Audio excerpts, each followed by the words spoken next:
In today's moment of clarity, we're going to discuss strategic planning example do using Tesla.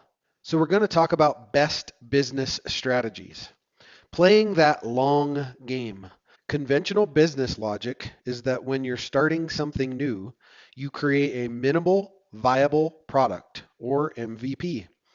Essentially, that means that you create a version of your product that is very light in terms of functionality, but just about gets the job done.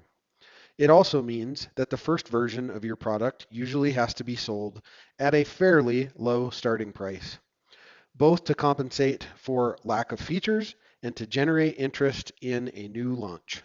Some organizations, including many tech startups, take this concept even further and launch the first version of their product completely free of charge, with a plan to monetize later once they've added more features and feel confident that people will be willing to pay money for what they are offering. Tesla, on the other hand, did things completely the other way around. It's been known for a long time that Tesla's long-term goal is to be the biggest car company in the world.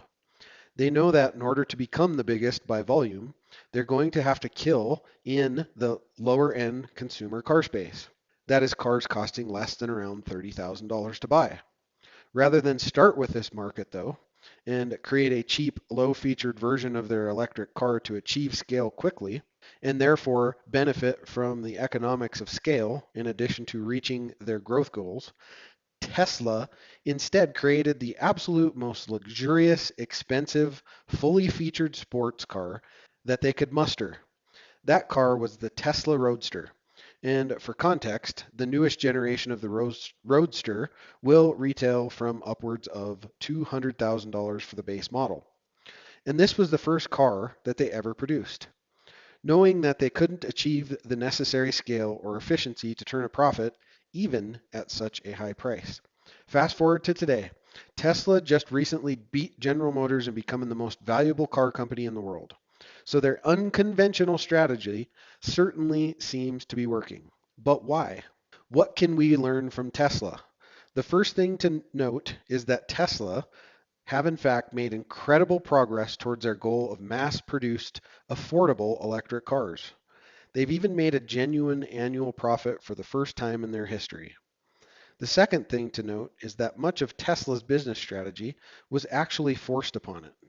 In reality, there was no way that they could have created a cost-effective mass market electric car without economies of scale. And as a startup, they weren't even close to having those economies of scale. Furthermore, because what they were building was so unique, they couldn't rely on outsourcing or partnerships to gain those economies of scale. Actually, Tesla's supply chain strategy is one of the most brilliant moves they've made. They knew early on that batteries would present not only the biggest technological hurdle to their car, but also the biggest bottleneck to production. Rather than let this derail them, however, they took complete control of the supply chain by investing in factories that made batteries themselves. This had the additional benefit of allowing them to use those same batteries in parallel business ventures such as the Powerwall. Of course, all of these strategies required vast quantities of capital and outside fundraising. Elon is rich, but not quite rich enough to fund it all himself. And that's where the marketing genius of Tesla kicks in. Except that, for the most part, their marketing efforts are only partially about the car themselves. It's Elon Musk's personal brand that had more sway on whether or not they got the investment they needed. He's smart, decisive, wild, and ambitious. But whatever you think about Elon Musk, you'd be hard pressed to traverse more than a couple of consecutive news cycles without seeing him on the front page. And that's a fantastic recipe for getting the attention of investors and to also help grow, scale, and win.